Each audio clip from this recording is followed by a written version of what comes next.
ठाकुर जी, ये आप क्या कह रहे हैं? मैं गरीब हूँ पर अपनी इज्जत बेचने नहीं आई। लेकिन ठाकुर ने उसकी तरफ बढ़ते हुए कहा, दुनिया ऐसे ही चलती है। गरीब औरतों की इज्जत ही इनकी दौलत होती है। अब सोच लो, पैसे चाहिए या नहीं? रेखा के मन में माँ पिता का चेहरा घूम गया, लेकिन उसी क्षण उसके भीतर से एक अजीब सी ताकत उमड़ी। उसने जोर से ठाकुर का हाथ झटकते हुए धक्का दिया और चीख पड़ी, हटो, मैं मजबूर हूँ मगर बिकाऊ नहीं। उसकी आवाज़ हवेली की मोटी दीवारों से टकराकर बाहर तक गूंज गई। आसपास के लोग चौंक गए। भीड़ धीरे धीरे हवेली के बाहर जमा होने लगी।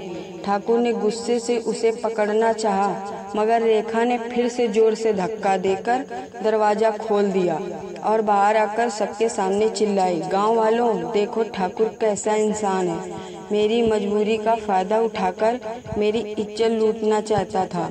गांव वाले आग बबूला हो उठे। औरतें और बूढ़े तक लाठी लेकर बाहर निकल आए। किसी ने ठाकुर को लानत भेजी तो कोई चिल्लाया, शर्म करो, गरीबों की बेटियों को निगलना चाहते हो। गांव की पंचायत तुरंत बैठाई गई।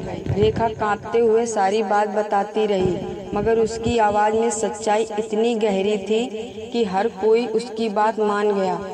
ठाकुर के चेले चपाटे भी उस दिन चुप थे। पंचायत ने ठाकुर को दोषी ठहराया और हुक्म सुनाया, आज से इस गांव की जमीन और मजदूरी सब बराबरी से होगी।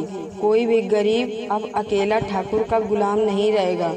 गांव की औरतों ने भी पहली बार अपने डर को तोड़ा।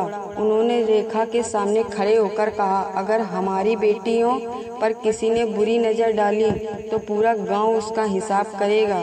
रेखा की आंखों से आंसू बह रहे थे, लेकिन यह आंसू कमजोरी के नहीं बल्कि जीत और गर्व के थे। उसने अपनी हिम्मत से न केवल अपनी इज्जत बचाई बल्कि पूरे गांव की औरतों की आवाज़ बन गई। उस रात जब वह घर लौटी तो माँ ने उसे गले लगा लिया, बिटिया, आज तूने दिखा दिया कि औरत गरीब हो सकती है पर कमज़ोर नहीं।